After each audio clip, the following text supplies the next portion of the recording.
하나님의 말씀을 봅니다. 로마서 5장 1절에서 11절까지 찾으셨으면 우리 한 절씩 교독하겠습니다. 그러므로 우리가 믿음으로 의롭다 하심을 얻었은즉 우리 주 예수 그리스도로 말미암아 하나님으로 더불어 화평을 누리자.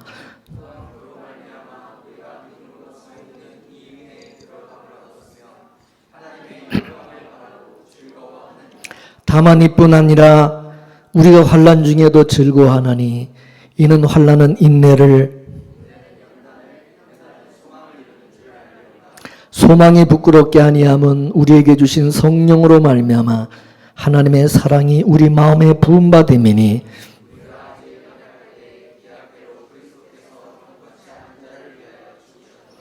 의인을 위하여 죽는 자가 쉽지 않고 선인을 위하여 용감히 죽는 자가 혹 있거니와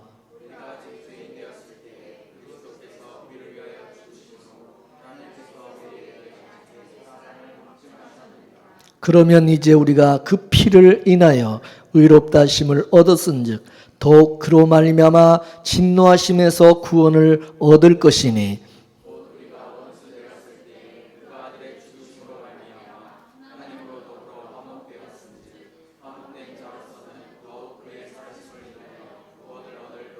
다같이 이뿐 아니라 이제 우리로 화목을 얻게 하신 우리 주 예수 그리스도로 말미암아 하나님 안에서 또한 즐거워하느니라. 아멘. 기도하겠습니다. 하나님, 오늘 우리에게 또 하나님의 말씀을 또 들려주시고 들을 수 있는 또 이렇게 귀한 은혜 주셔서 감사합니다.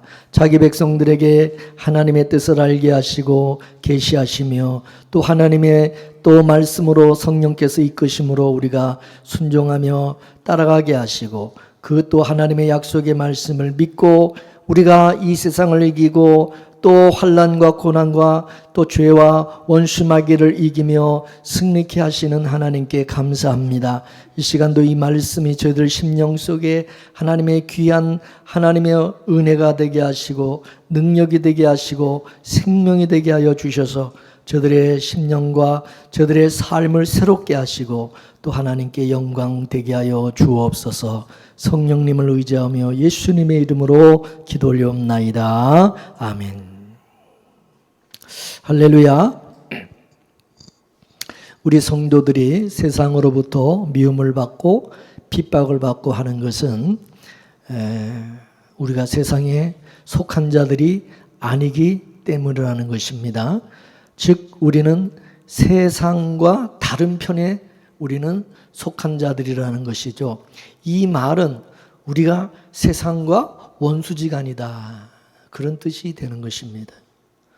여러분, 자꾸 세상과 우리는 가깝고 친구다, 그렇게 여러분 생각하고 자꾸 세상과 가까워지려고 하면 하나님과는 원수된다고 그랬어요. 그죠? 이는 세상 속에서 세상 가운데서 우리가 부름을 입었고 택함을 입었고 거기서 우리가 건지냄을 얻었기 때문입니다. 세상 사람들 중에서 하나님의 것으로 우리가 택함을 입었기 때문에 택함을 입지 못한 자들로부터 미움을 받게 된다는 것입니다. 이 말을 역설적으로 한다면 세상으로 미움을 받지 않는 사람, 세상에 너무 그 사람을 좋아하고 칭찬하는 사람, 그 사람은 하나님으로부터 택함을 입은 사람이 아니라는 증거가 되는 거예요. 그죠? 세상으로부터 미움을 받는 자가 예수님으로부터 택함 받은 성도라고 하는 이게 증거가 된다, 그거예요. 이해가 되세요? 세상으로부터 미움받는 것이 그렇게 여러분 나쁘게만 생각하면 안 되는 거예요. 그걸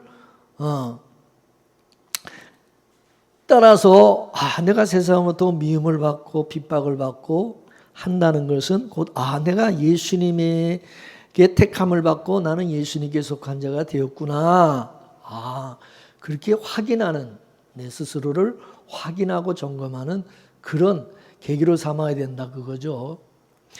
그래서 예수님이 마태복음 5장 11절 말씀에 보게 되면 다 같이 한번 읽어볼까요? 시작. 나를 인하여 너희를 욕하고 핍박하고 거짓으로 너희를 거스러 모든 악한 말을 할 때는 너희에게 복이 있나니. 할렐루야.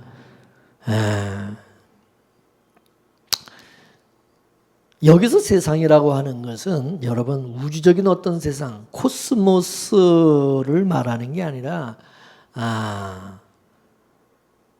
예수님을 미워하는 어떤 세력, 그거를 의미하는, 그게 그 세상.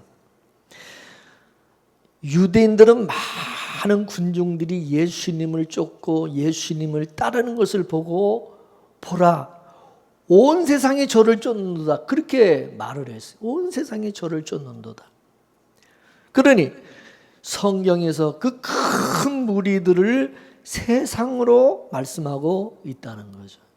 그럼 실제로 그러면 예수를 미워하는 사람들이 누구냐는 거죠. 예수를 미워하는 그 세력이 누구냐, 그거예요. 구체적으로 그러면 크게는 마귀의 세력이지만은 신앙적인 의미에서는 율법주의자들이다 이거죠. 예수님은 자기를 공격하는 그 유대인들, 그 바리새인, 그 제사장의 무리들, 이들에게 뭐라 그랬느냐? 너희는 마귀가 너희 압이라고 말을 했어요.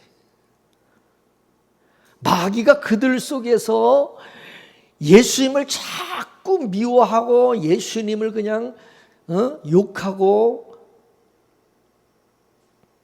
죽이게 만든다는 얘기죠. 그러면 그 유대인들이 그럼 왜 그렇게 예수님을 미워하느냐?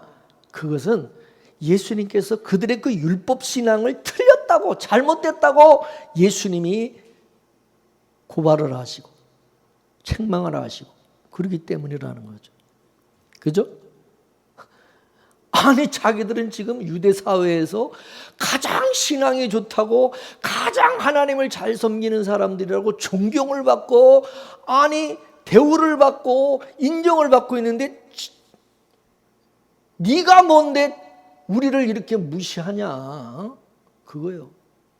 여러분, 만일에 우리 교회에서 신앙이 다 좋다고 모든 사람들이 다 인정하는 어떤 분이 계시는데, 근데 이봉재 목사가 그 사람을 완전히 그냥 그거 잘못됐다고 그러고 인정을 안 해버리면 어떡하겠어요? 아니 딴 사람들은 다 좋게 얘기하는데 왜 당신은 나를 그렇게 얘기하냐? 기분 되게 나쁜 거예요. 그죠? 안 그러겠어요? 진짜 재수없는 목사다고 생각하지 않겠어요? 그러니까 예수님은 꼭 그런 거야. 유대인들이 봤을 때는, 율법적인 신앙을 가진 사람들에게는 예수님이 바로 그런 존재였어요. 여러분, 제자들을 어디서 빼냈습니까? 어디서 부르셨습니까? 율법 신앙에 젖어 있었던, 거기에 있었던 그 제자들을 빼내서 옛 언약으로부터 빼내신 거죠. 그 옛 언약이 바로 세상이라는 것입니다. 율법 아래 있는 자들이 곧 세상에 속한 자들이다, 그 말씀인 것입니다. 따라서 누가 그러면 성도를 핍박하느냐, 누가 예수님을 핍박했느냐, 바로 그 율법 아래 있는 자들이라는, 율법 아래 있는 자들이. 예? 따라서 예수님의 제자들과 사도 바울을 누가 그렇게 미워하고 죽이려고 그러고 그렇게 핍박을 했느냐? 여러분 사도행전 읽어보세요. 유대인들이요, 그죠? 율법주의자들, 그렇죠? 그렇습니까? 안 그렇습니까? 그러면 지금도 교회 안에, 이 교회 안에는 바로 이 세상에 속한 자들이 있다, 그거죠. 육적인 신자들, 율법주의자들, 인본주의 신앙을 가진 사람들, 교회 그래서 안에는 알곡과 가라지처럼 예수님으로부터 택함을 입은 자들과 택함을 입지 못한 자들이 있습니다. 이러한 그림은 믿음의 조상 아브라함의 가문에서부터 볼 수 있죠. 그거는 아담의 그 가정에서부터 그게 비롯된, 아담의 가정에도 그저 가인과 아벨, 나중에 셋으로 이렇게 분류되듯이 이게 나눠진다. 육적으로 난 자와 하나님의 약속으로 난 자가 이렇게 딱 나눠져서 이 둘이 항상 다투는 거예요. 항상 다투는. 그죠? 구약 시대에 모세가 태어났을 때에 애굽 왕의 바로가 이스라엘의 남자아이들은 모두 다 죽이라고 그랬어요. 그죠? 바로 그 애굽의 왕 바로가 마귀를 상징하는 것이고 세상을 상징하는 것이다. 그것입니다. 근데 그때 모세의 부모는 자기 아들 모세를 죽이지 아니하고 끝까지 지키고 살립니다. 히브리서 11장을 보게 되면 믿음으로 모세의 부모는 임금의 명령을 두려워하지 아니하고 모세를 3달 동안 숨겼다. 그렇게 기록하고 있습니다. 바로의 명을 어겼다? 그거는 죽음을 불사한 거다 그 말이에요. 그죠? 그러니까 모세의 부모는 뭡니까? 믿음으로 자기 목숨을 담보로 자기 목숨을 걸고 자기 아들 모세를 지켜낸 겁니다. 자신들의 목숨과 모세의 목숨과 바꾼 것입니다. 모세의 부모에게 믿음이 임하니까 모세의 생명을 지키기 위해서 목숨을 버리는 일을 하더라 그것입니다. 이게 믿음의 능력이라는 거죠. 그죠? 자기 목숨보다 모세의 목숨을 더 귀하게 여기는 것입니다. 그러면 모세가 누굽니까? 예? 모세는 이스라엘을 애굽에서 구원해낸 출애굽을 시킨 사람인 것입니다. 출애굽이라고 하는 것은 죄로부터 마귀의 권세로부터 세상으로부터 건져내는 거예요. 벗어나게 하는 거예요. 그게 출애굽이에요. 신약에서는 마귀로부터 마귀의 권세로부터 그러면 우리를 빼내 주시고 죄로부터 세상으로부터 우리를 빼내 주시고 구원해 주신 분이 누굽니까? 누구예요? 예수님이죠. 맞습니까? 그럼 모세는 누구의 모형입니까? 누구의 모형이요? 예수님의 모형이다 그것입니다.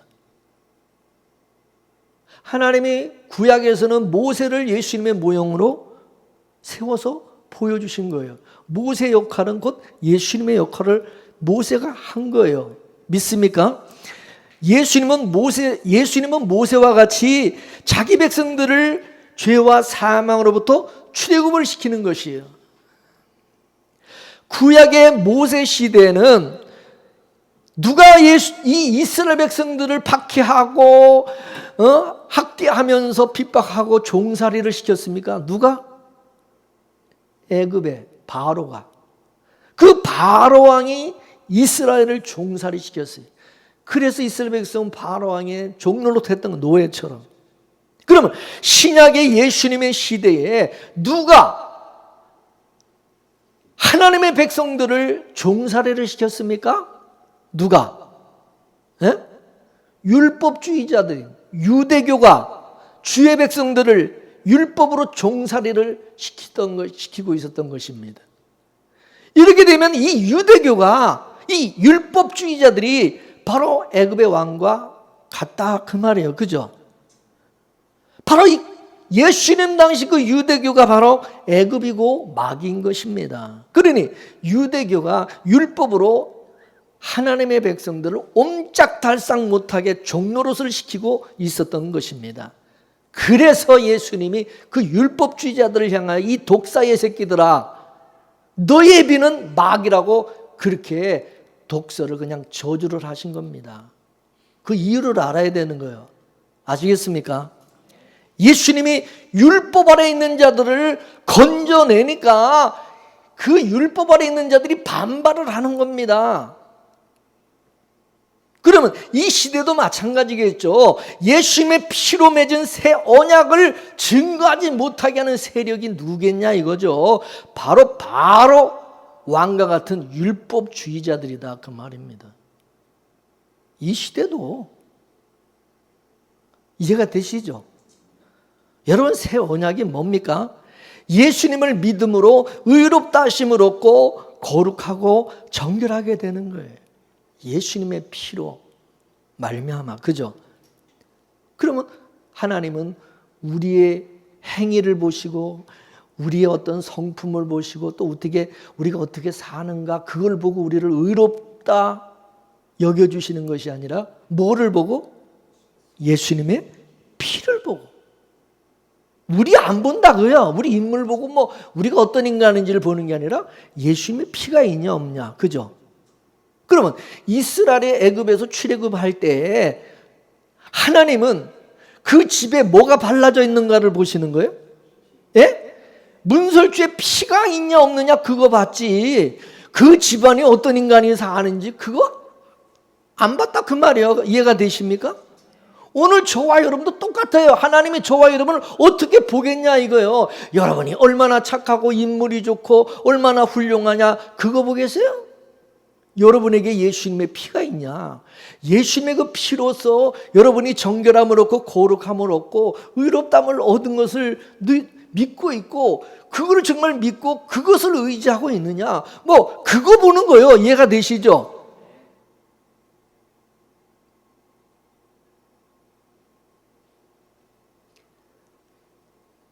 근데 그 십자가의 피로서 우리가 의롭담을 얻고 거룩하게 되고 구원을 얻는다는 이 새 언약의 이게 새 언약이고 이 새 언약의 내용이다 이거예요. 그러면 그 새 언약을 증거하지 못하게 그걸 증거하지 못하게 하는 사람들이 누구겠냐 한번 생각해 보세요.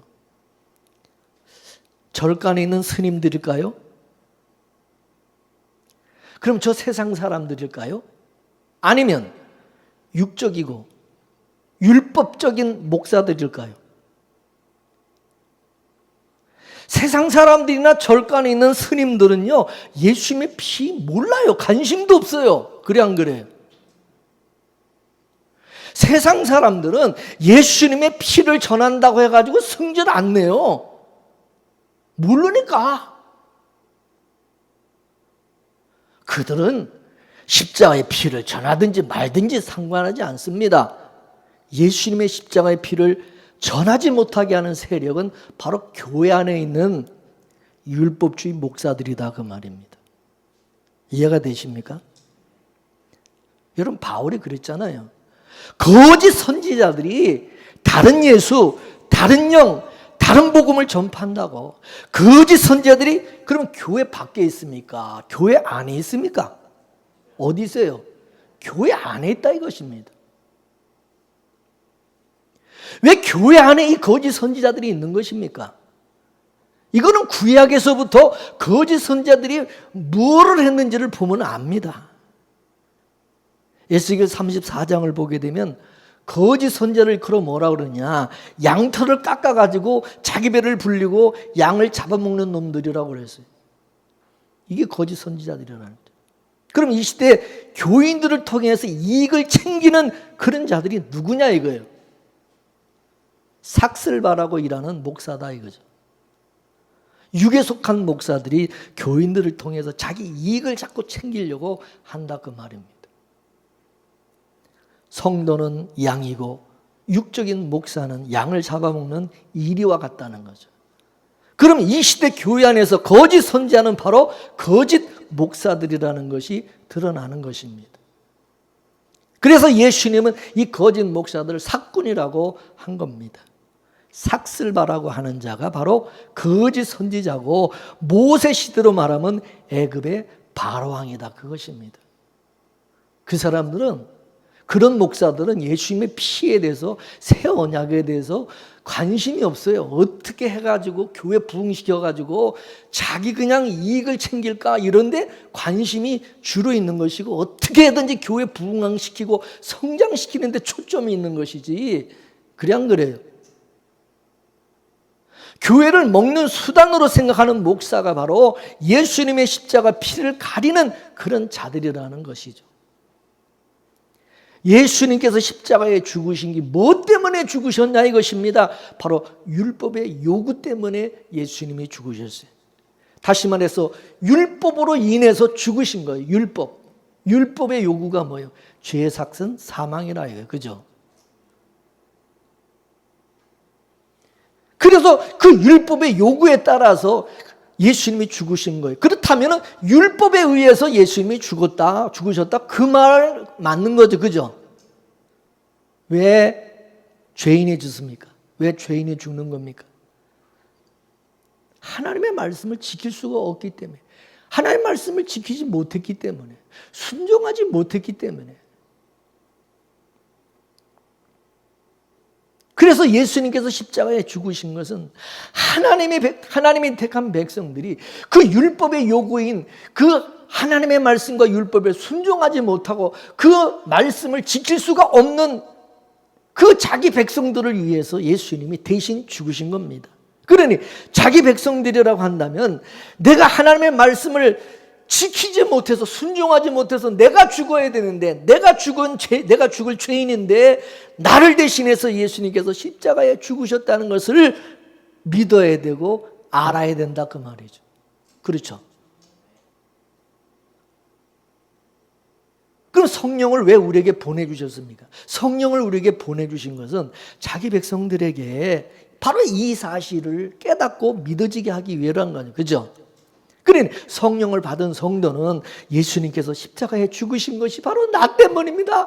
내 죄 때문입니다. 라고 하는 것을 알고 고백하게 되어 있어요, 없어요? 그래서 예수님이 죽으실 때 나도 죽었다.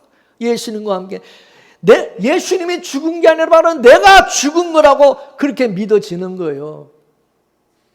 이제는 예수님과 함께 십자가에 죽었기 때문에 이제 율법의 요구를 다 이루었다. 다 이룬 것이다. 믿는 거예요. 믿습니까? 그럼 율법의 요구로 죽은 자에게 이미 죽었는데, 이미 값을 치렀는데, 그런 자에게 또 율법을 들이대면서 또 율법을 지키라 할 수 있어요, 없어요? 할 수 있어요, 없어요? 없어요.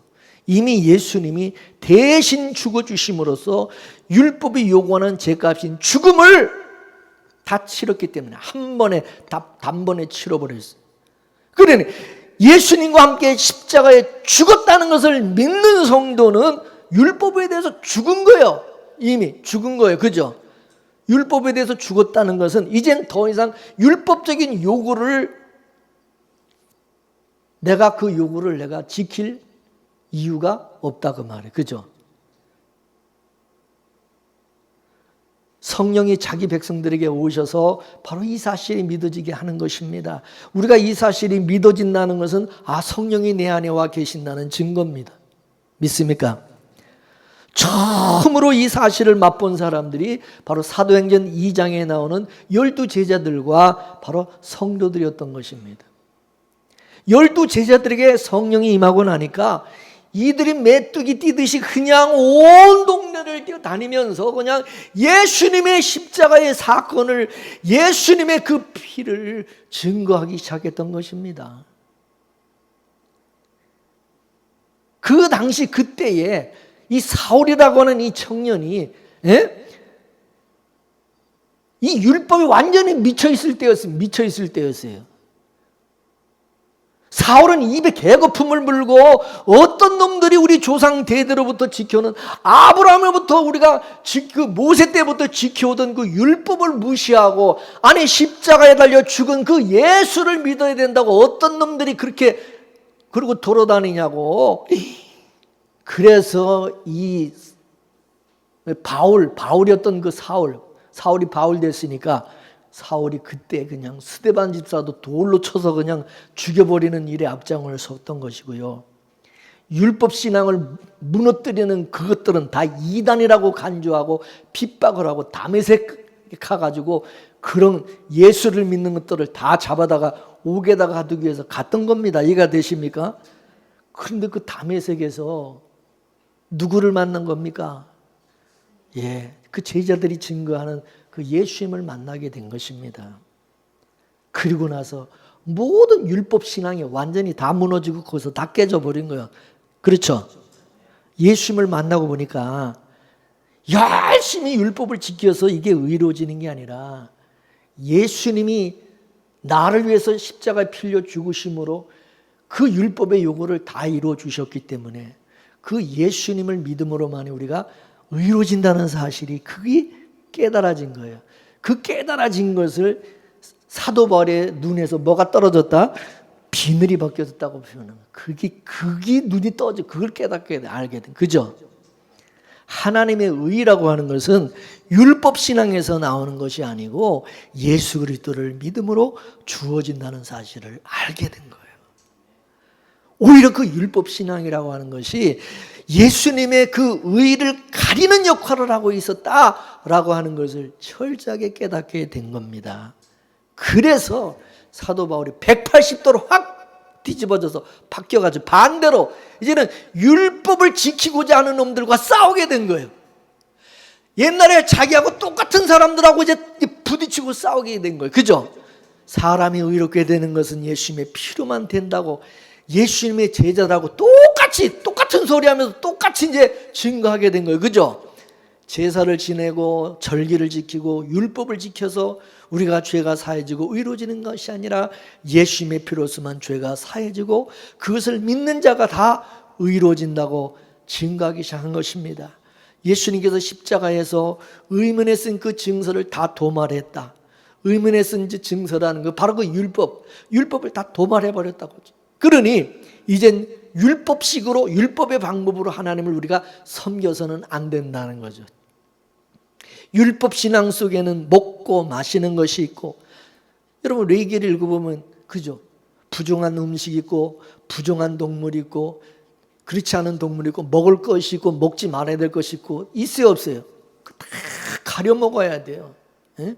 요즘 뭐 이슬람 사람들 보면은 그 사람들이 먹는 음식이 또 따로 있어요. 그죠? 똑같은 거야. 돼지고기 이런 거 안 먹고 안 먹는 것들이 많아요. 그 사람들은. 예? 그거를 지켜야 자기들은 자기들은 이슬람의 신앙을 가진 사람들 그렇게 생각하는 거예요. 그러니까 그 예수님 당시에도 율법에 따라서 먹고 마시고 하는 이런 거를 가리고 또 절기를 지켜야 되고 월삭과 제사를 드려야 되고 이런 모든 것, 이게 바로 자신들이 하나님 앞에 의롭다 인정을 받는 것이라고 생각하고 안식일을 지키고 성전을 고수하고 제사를 지내고 하나님께 뭘 갖다 바치고 막 열심히 했던 것입니다. 근데 바울은 그것은 하나님께서 구약시대 모형으로 누구를 보여주는 모형이요? 예수님을 보여주는 다 모형으로 모델하우스와 같이 모형으로 하나님 그림자로 주신 것이고 실체는 예수 그리스도라는 것을 증거한 거예요. 너희들은 아직까지도 실체가 왔는데 실체가 되신 예수님이 왔는데 예수님을 모형으로 보여주는 그 모형을 아직도 붙들고 거기에 아직도 머물러 있느냐라고 얘기한 것입니다. 그렇기 때문에 지금은 구약시대처럼 하나님 앞에 나갈 때 짐승의 피를 잡아서 자기 율법적인 어떤 신앙을 가지고 나가서는 안 되고 오직 예수님의 피를 들고 나가야 된다. 예수 그리스도 믿는 믿음으로 나가야 된다는 거죠. 인간의 열심과 정성으로 나가는 게 아니라 오직 예수 그리스도를 믿는 믿음으로 나가야 되고 예수의 이름으로 나가야 되고 예수님의 피로 우리는 그 피를 들고 나가야 된다는 거죠. 그죠? 그러자 유대인들과 제사장들이 가만히 보니까 이거 참 기가 찰 노릇입니다. 저런 놈들을 그냥 가만 내버렸다가는 자기들이 굶어 죽게 생긴 겁니다. 그래서 바울을 죽이기로 작정한 것입니다. 유대인들이 바울을 죽이고자 한 것은 율법 신앙은 신앙이 아니라고 그렇게 말하기 때문입니다. 지금까지 율법을 지켜서 의로워진다고 배워왔는데 바울의 말대로 율법을 지켜도 의롭게 되지 않는다. 그럼 누가 율법을 지키려고 그러겠습니까? 안 지키죠. 그래 안 그래요? 백성들이 그러면 율법을 안 지키면은 손해보는 것이 누구냐? 누가 손해를 보겠어요? 율법 때문에 이익을 보던 자들이 손해를 보지 않겠어요? 그래 안 그래요? 그럼 율법 때문에 이익을 보던 사람들이 누굽니까? 예? 제사장들이고 바리새인들이었다 이거예요. 그죠? 이렇게 되면 바리새인들과 제사장들이 모세 시대로 말하면 이제 뭐요? 애굽의 바로 왕이 된 것입니다. 바로 왕으로 돌변해 버린 거죠. 이들이 하나님의 백성들에게 종살이를 시키고 있었던 것입니다. 율법을 지켜야만 의롭게 된다고 열심히 가르치고 강조하게 되었던 것입니다. 왜 율법을 지키라고 합니까? 그 율법 속에는 갖가지 제사와 헌물들이 들어있기 때문입니다. 제사와 헌물이라고 하는 것은 지금식으로 말하면 돈이요, 돈. 제사장들은 많은 백성들이 성전에 나와서 제사를 지내줘야 먹고 사는 거예요. 이해가 되세요? 율법대로 11조 열심히 잘 바쳐야 되고 제물을 가지고 와서 제사를 지내줘야, 많이 제사를 지내면 지낼수록 제사장들의 주머니가 두둑해진다, 그 말입니다.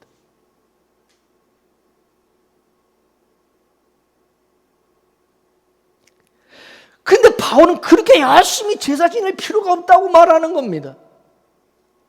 예수님께서 자기 자신을 제물로 삼아서 단번에 끝내버렸다 이거죠. 그러니 제사장들과 바리새인들의 입장에서는 저렇게 말하는 놈을 가만 내버려뒀다가는 우리 밥줄 끊기게 생긴 거예요. 우리 밥줄이 끊기는 거예요. 이해가 되세요? 그럼 여러분, 바울 그렇게 말하는 것들을 그걸 그냥 가만 내버려두면 되겠어요? 바리새인과 제사장의 무리들이 딱 뭉쳐가지고 저놈은 이단이다, 잘못된 놈이다, 저놈이 잘못된 신앙을 가지고 있는 거예요. 그래서 죽이려고 했던 것입니다. 제거해야 된다. 그럼 왜 제사장들이 율법을 고소했는가를 알아야 됩니다. 율법을 지킴이 그들의 밥줄이기 때문입니다. 그럼 이 시대 바울과 같은 이런 설교를 하게 되면 누가 제일 싫어하겠습니까?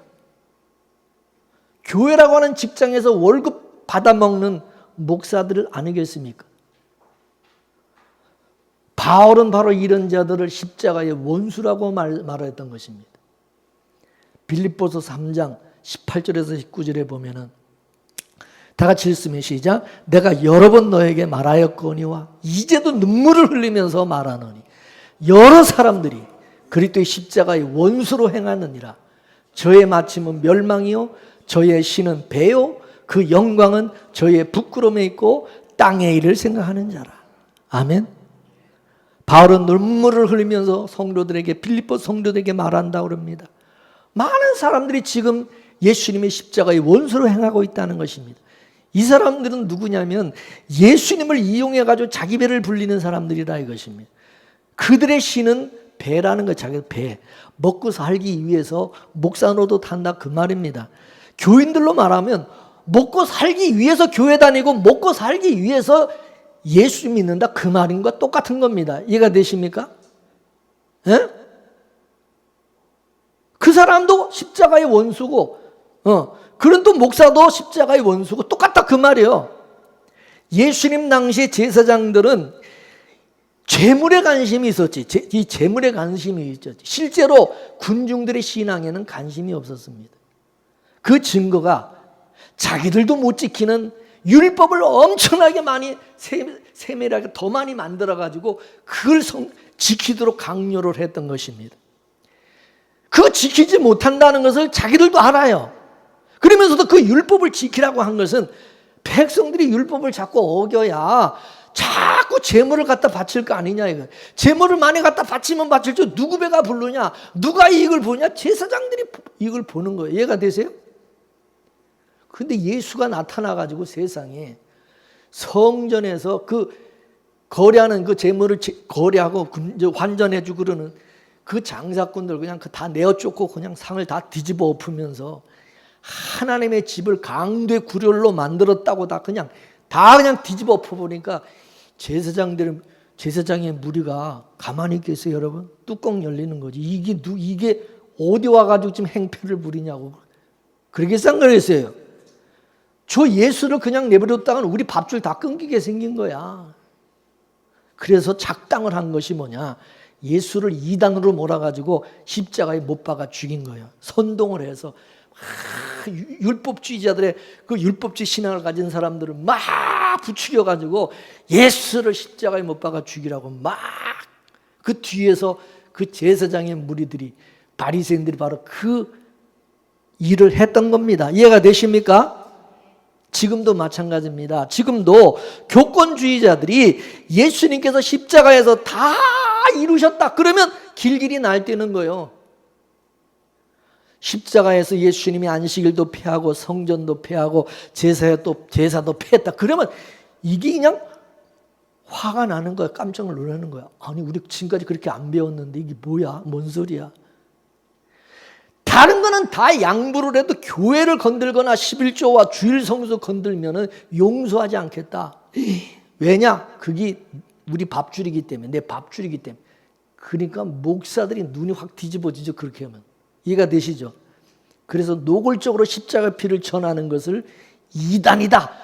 또 그렇게 얘기하면 지가 이단이라는 또 자기가 이단이라는 것이 드러나니까 그거는 딱 감춰놓고 십자가의 피만 전해서는 안 되고 구원 이후에 성화의 삶도 있다. 율법도 지켜야 된다. 그거를 딱 갖다가 플러스 원 딱 갖다 붙여놓은 거. 이해가 되십니까? 마치 갈라디아 지역에 다니면서 다른 복음을 전하는 거짓 선제들처럼 믿음으로만 구원을 받는 게 아니라 우리가 하나님 말씀대로 살고 율법대로 행함도 있어야 된다. 그거를 말하기 시작한 거죠. 거짓 선지자. 그게 갈라디아서의 내용입니다. 갈라디아서 내용이 바로 그 내용, 그 말씀. 이해가 되세요? 그런 자들과 사도 바울과의 그게 이제 싸움인 거 대결. 그게 갈라디아서 내용입니다. 성경. 행함은 우리가 뭘 해라 말라 뭐 율법을 지키라 주의를 지키라 11조를 내라 뭐 안식일을 지키라 여러분 그런 거는 그걸 강요하는 것이 아닙니다. 그건 강요할 것이 아닌 것입니다. 그래서 자꾸 율법을 들이대면서 아니 하나님의 말씀이 이렇게 해라고 그랬잖아요. 왜 11조 안 해? 왜 주일 안 성수 안 해? 왜 헌금 안 드려? 왜 안식일을 왜 절기를 안 지켜? 그게 바로 율법 신앙이라는 거 이해가 되십니까?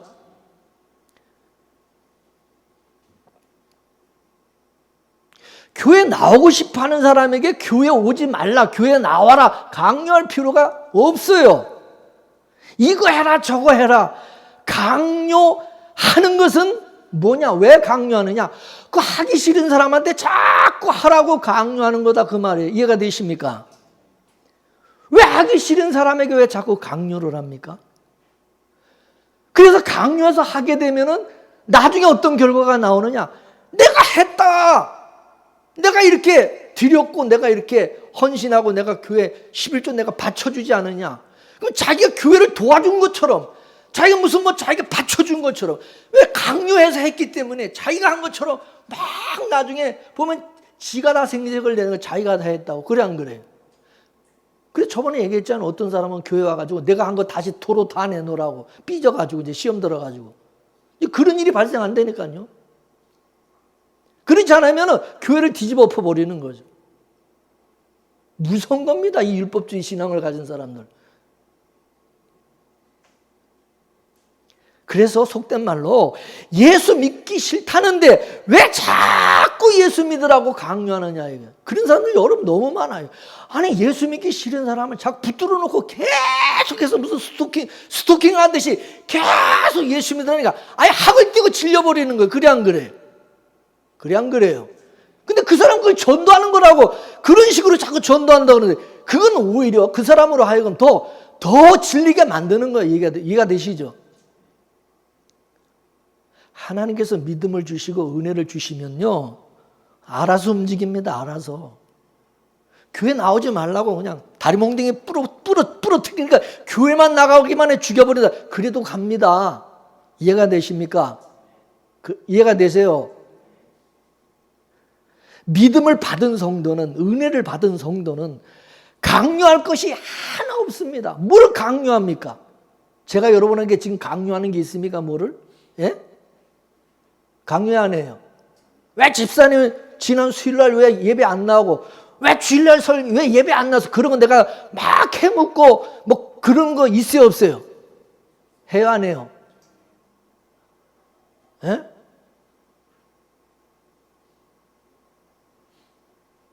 저는 우리 집사람 교회 안 나와도 왜 교회 안 나냐고 그렇게 막 옛날처럼 그러지 않아요. 그냥 오늘 뭔 이유가 있어서 안 나온 거보다 그렇게 그냥 아는 것이지.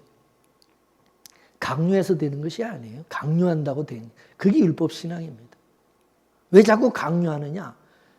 자꾸 많이 나와야 교회 나와야 목사가 신바람 나고 목사가 거기에 이익이 생기니까 자꾸 그러는 거야. 믿음을 받은 성도, 은혜 받은 성도는요, 강요 안 해도 스스로 잘합니다. 더 잘합니다. 할렐루야. 감사함으로, 기쁨으로, 자원하는 마음으로, 사랑의 마음으로, 감사의 마음으로. 따라하세요. 성령 받은 성도는 주일날만 나오는 게 아니라 시도 때도 없이 맨날 나온다. 그게 강요해가지고 되는 거면, 율법 신앙은 자기는 주일날 한번 딱 나오면 자기는 율법을 다 지킨 거 다 한 거야. 의무를 다 했으니까 말하지 말라 이거. 나 주일 지켰다 이거. 다 잘했다고 생각하는 거야. 여러분, 성령 받은 초대교회 성도들은 매일매일 성전에 모이기를 힘썼다고 그랬어요. 그죠? 그게 율법적으로 그게 되는 것입니까? 예? 율법적으로는 하루만 나오면 돼. 뭐 주일날만 나오면 되는데 맨날 그렇게 나와. 근데 나오지 말라고 그래도 계속 맨날 나오지 말라고 그래도 나오는 거야. 스스로 알아서. 그죠? 봉사하지 말라고 그래도 봉사해요. 자기가 좋아. 그냥 알아서 하는 거야, 자기가. 그래, 안 그래요?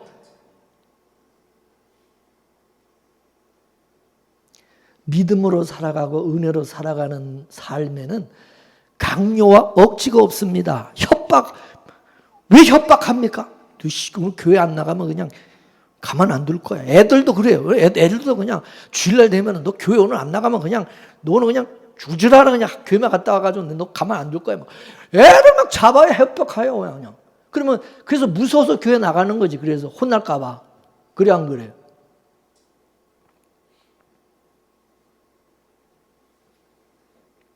자꾸 강요하고 자꾸 가르치고 그 얘기는 뭐냐면 믿음이 없다는 증거거든요. 그래, 안 그래? 그럼에도 행함을 가르치는 것은 왜 가르치냐? 교인들로부터 뜯어내야 될 돈이 있기 때문입니다.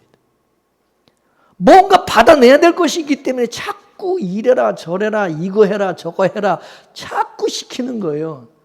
결국 예수님의 피가 믿어지지 않기 때문에 자꾸 행함을 강조하면서 예수님의 피를 가리는 그런 역할을 하는 것입니다.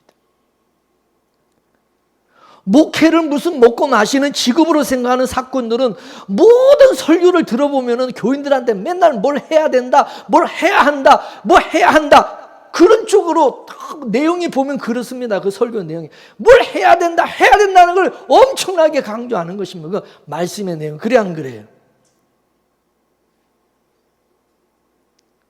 그러나 이런 시대에도 모세와 같이 믿음을 받은 그런 자들이 일어나는 것입니다. 이런 사람들은 자기 목숨 아까운 줄 모르고 자기 모든 것을 다 드리는 것입니다. 헌신하는 사람들입니다. 믿습니까? 10개 중에서 하나 바친 거 자랑합니까? 이런 사람들은요, 10개 다 바치고 목숨까지 바칩니다. 뭔 말인지 아세요? 그 사람을 이길 수 있어요? 뭘 자랑입니까? 그런 사람들은 또 자랑도 안 해요. 뭘 했다고. 11조 드려놓고 자랑하지 11조보다 더하고 자기 모든 걸 이렇게 헌신하는 사람은요, 마땅히 자기가 해야 될 것을 나는 한 것뿐입니다. 저는 죄인입니다. 하나님의 은혜로 했습니다. 감사합니다. 일이지 그거 조금 해놓고 그렇게 생생 안 낸다 그 말입니다. 이해가 되십니까? 예?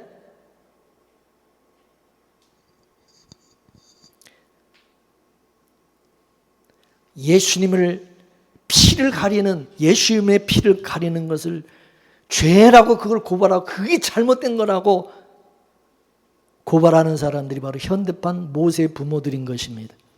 예수님의 피, 그 복음 하나 사수하려고 자기 신앙에 목숨을 건 사람들입니다. 저도 옛날에는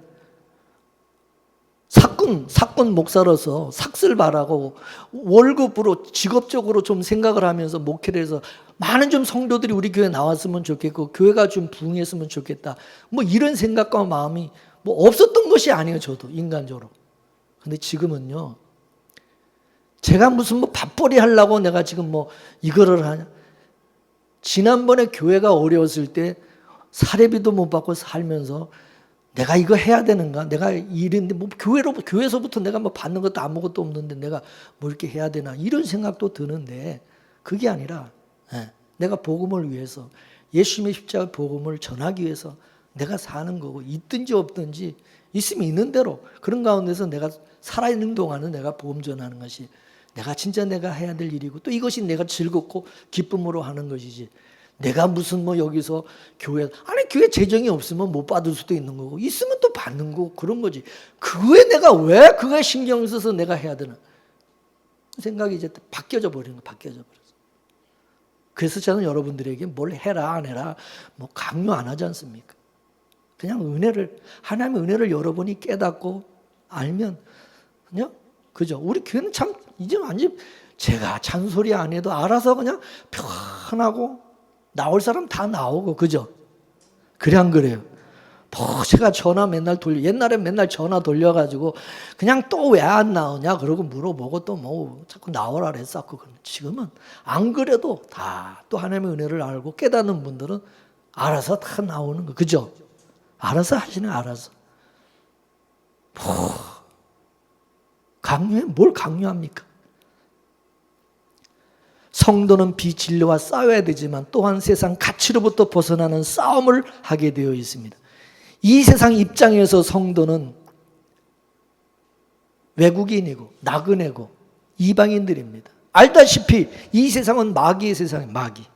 그러니 마귀 입장에서 성도는 자기 백성도 아니고 그러니까 미워하고 핍박을 하는 거죠. 예수님을 믿기 전에는 우리는 마귀의 말에 순종하며 살았어요. 예수를 믿고 난 후에는 마귀의 말을 이제 우리는 안 듣죠. 왜냐? 주인이 바뀌었잖아요. 주인이. 그러니까 마귀 입장에서 생각해보니 가만 내버려 둘 수가 없는 거죠. 그러므로 이 세상에서 예수를 믿고 산다는 것은 기쁨보다 슬픔이 훨씬 많은 거예요. 그래서 시편 기자는 눈물 골짜기로 통행한다. 눈물 골짜기로. 눈물로 씨를 뿌리는 사람은 기쁨으로 단을 거둔다고 말을 하는 것입니다. 천국에 가면 하나님이 우리 눈에서 눈물을 닦아주신다는 눈물을. 그 말은 우리 천국 백성들은 이 세상에서 눈물을 흘리게 돼 있다는 거죠. 그죠? 이 세상에서 흘린 그 눈물을 예수님이 닦아주고 유래해 주신다는 거죠. 천국 가면. 믿습니까? 그럼 우리가 언제 눈물이 납니까, 여러분? 언제 눈물이 나죠? 두 가지 경우일 때 우리가 눈물이 납니다. 하나는 너무 좋고 기쁘면 눈물이 나와요. 그죠? 또 하나는 너무 슬프고 고난당하고 아프면 고통당하면 눈물이 납니다. 성도는 그러면 어떤 눈물을 흘립니까? 두 가지 다 흘립니다. 두 가지 다. 하나님부터 은혜를 받으면 기쁨의 눈물이 납니다. 또 고난을 당하면 아픔과 고난을 당하면 또 눈물이 납니다. 이런 눈물을 여러분 다 흘려보셨을 것입니다. 지금도 흘리고 있고 앞으로도 흘릴 것입니다. 전도서에 보면 하나님께서 우리 인생을 두 가지로 다스리신다고 말씀하십니다. 전도서 7장 14절 말씀을 보겠습니다. 시작. 형통한 날에는 기뻐하고 곤고한 날에는 생각하라. 하나님이 이 두 가지를 병하게 하신 사람으로 그 장래일을 능하게 헤아려 알지 못하게 하셨느니라. 아멘. 전도서 또 3장 1절에서 11절까지 또 읽겠습니다. 시작. 천하 범사가 기한이 있고 모든 목적이 이룰 때가 있나니 날 때가 있고 죽을 때가 있으며 심을 때가 있고 심은 것을 뽑을 때가 있으며 죽일 때가 있고 치료시킬 때가 있으며 헐 때가 있고 세울 때가 있으며 울 때가 있고 웃을 때가 있으며 슬퍼할 때가 있고 춤출 때가 있으며 찾을 때 돌을 던져버릴 때가 있고 돌을 거둘 때가 있으며 안을 때가 있고 않는 일을 멀리할 때가 있으며 찾을 때가 있고 잃을 때가 있으며 지킬 때가 있고 버릴 때가 있으며 찢을 때가 있으며 꿰맬 때가 있으며 잠잠할 때가 있고 말할 때가 있으며 사랑할 때가 있고 미워할 때가 있으며 전쟁할 때가 있고 평할 때가 있느니라. 일하는 자가 그 sức으로 말미암아 무슨 이익이 있으랴. 하나님이 인생들에게 노고를 주사 애쓰게 하신 것을 내가 보았노라. 하나님이 모든 것을 지으시되 때를 따라 아름답게 하셨고 또 사람에게 영혼을 사모하는 마음을 주셨느니라. 그러나 하나님이 하시는 일에 시종을 사람으로 측량할 수 없게 하셨느니라. 아멘. 하나님이 두 가지 일을 병행하신다는 거죠. 형통한 날이 있고 공고한 날이 있고 극과 극인 일들을 때를 따라 하나님이 일으키신다는 거죠. 근데 이 두 가지 일이 일어난다는 말은 어떤 일이 이렇게 딱 고정되어 있지 않다는 거죠. 우리는 계속 좋은 일만 있기를 바라고, 그죠? 계속해서 그렇게만 생각하는데 아니라는 거죠. 우리는 편식하는 아이들처럼 그냥 좋은 일만 있고 나쁜 일은 그냥 없으면 좋겠다. 예수 믿어도 우리가 예수 믿으면 그냥 좋은 일만 그냥 있으면 좋겠다. 예수 믿으면 그냥 맨날 좋은 일만 있고 편하고 복만 받으면 좋겠다. 이렇게 생각한다. 이게. 사람은 자기 인생이 정말 편안한 인생이 되기를 다 바라죠. 흔한 말로 돈 많이 벌어가지고 자기 마음대로 행복하게 살고자 합니다. 행복하고 평안한 인생이 되려면 고난이 없어야 되겠죠. 고난이.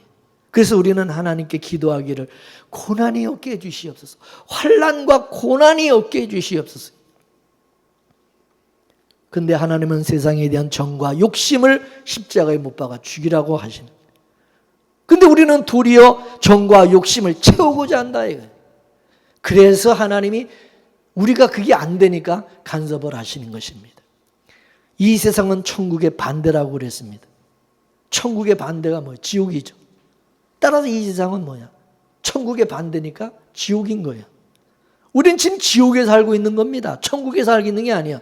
착각하지 마세요. 이 세상이 천국이라고 생각하고 사십니까? 왜 우리를 지옥에 살게 하십니까? 그건 장차 우리를 천국으로 빼내기 위함이다 이것입니다. 우리는 이 땅에서도 천국으로 살고 죽어서도 천국 가고자 하지만은 그런 일은 없다 이것입니다. 하나님은 복음으로 인해서 이 세상에서 지옥을 경험한 자들에게 주려고 천국을 유업으로 준비해 놓으신 겁니다. 하나님께서 땅의 몸을 죽이고 난 이후에 하늘에 신령한 몸을 주신다고 말씀했습니다. 이거는 마치 새로운 건물을 짓기 위해서는 옛날 헌 건물을 헐어버려야 되는 것과 같은 것입니다. 근데 우리는 그 헌 건물을 안 헐고 그 헐지 아니하고 거기다 어떻게 새 건물을 지을 수가 없느냐? 새 건물 달라 그러죠. 헌 건물을 헐지 않고는 새 건물을 지을 수가 없는 것입니다. 그래서 새 건물을 짓기 위해서 헌 건물을 헐어버리는 것입니다. 우리 몸이 그렇습니다. 땅의 장막이 무너지면 하늘로부터는 장막을 우리가 잊게 되어지는 것입니다. 이것을 아는 성도는 이 땅의 장막이 무너지는 것에 대해서 안타까워하지 않습니다. 하나님께서 새 건물을, 새 것을 주시기 위해서, 신령한 새로운 몸을 주시기 위해서, 썩지 않을 영원한 영광스러운 몸을 주시기 위해서 죽게 하시는구나. 감사합니다. 죽음도 감사하고. 그렇죠? 천국 백성은 이 세상에서 지옥으로 사는 것에 대해서 이상하게 생각 안 하는 것입니다. 그래서 오늘 본문에서 하나님과 화평한 사람은 환난 속에서도 하늘의 소망을 가지고 산다고 말씀하고 있는 겁니다. 천국 백성은 이 세상이 지옥이라는 거 알아요. 근데 우리 몸이 이 세상에서 자꾸 안락함을 원해요. 중요한 것은 우리 눈에는 이 세상이 안락한 삶이 너무 행복해 보인다는 거죠. 마치 선악과처럼 보암직하고 먹음직하고 탐스럽게 보인다는 것입니다. 여러분 세상 방식으로 살아가는 것이 얼마나 좋은지 아세요? 죄 짓고 사는 것이 여러분 얼마나 달콤합니까? 너무 달콤하기 때문에 우리는 육체의 소욕을 멀리하지 않고 오히려 그걸 즐기려고 하는 거죠. 우리 스스로 이 달콤을 멀리하지 못하니까 하나님이 자꾸 간섭하시는 거예요. 우리 앞에 가시와 담으로 막아놓으시고 못 가게 하고 못하게 하시고, 가시와 담이 우리에게는 뭡니까? 환난이고 고난인 거죠. 가시와 담이 바로 아픔인 것이죠. 우리에게 환난이고 고난인. 그런데 그 환난은 인내는 연단은 소망을 이루는 줄 알미라고 말씀하고 있습니다. 성도에게서 죽음이라는 것은 뭐겠어요? 죄를 멸하고 하늘의 생명을 낳게 하는 하나에게 과정이다. 그렇기 때문에 옛사람이 버려지는 이 죽음은 축복인 것입니다. 따라서 옛사람이 버려지는 죽음은 축복이다. 그래서 성도들의 장례식장에 가면은 찬송가를 부르면서 그냥 소망의 찬송가를 부르면서 이 장례식장 분위기 얼마나 밝습니다. 그죠? 지금은 사람들이 우리 기독교의 장례식을 보고 야 이거 좋다 그래서 다 따라하는 것 같아. 옛날에 여러분 유교식으로 그 장례 치를 때 제가 어릴 때만 해도 아이고 장례식에 가면 가기도 싫어 얼마나 흉측한지 그죠? 그래 안 그래요? 예? 그 상주들 그냥 옷 그냥 배옷에다가 흉측하게 갖고 봐도 그냥 무서워 그냥 봐도 무서워 그냥. 그리고 시간 맞춰서 곡하죠 그죠? 억지로 안 나오는 음을 울리면서 아이고 하면서 아니 그냥 이거는 그냥 완전히 진짜 초상집이라는 말 그냥 근데 우리는 어떤 기독교는 하늘의 찬송과 하늘의 소망을 가지면서 며칠 후 요단강 건너가 만나리 할렐루야. 그래서 이게 믿어지기 때문에 우리 이런 믿음이 있기 때문에 환난 가운데서도 죽음 가운데서도 기뻐하고 찬송하고 감사하는 거죠. 믿음으로 당하는 고난은 반드시 소망으로 나타나게 되어 있는 것입니다. 저와 여러분 모두 하나님과 화평한 자로서 환난 속에서도 하늘에 그는 소망을 가지고 항상 살아가는 저 여러분 되기를 주 이름으로 축원합니다. 축원합니다. 다 같이 기도하겠습니다. 하나님 아버지, 천국 백성인 우리가 이 세상에서 세상으로부터 미움을 받고 박해를 받고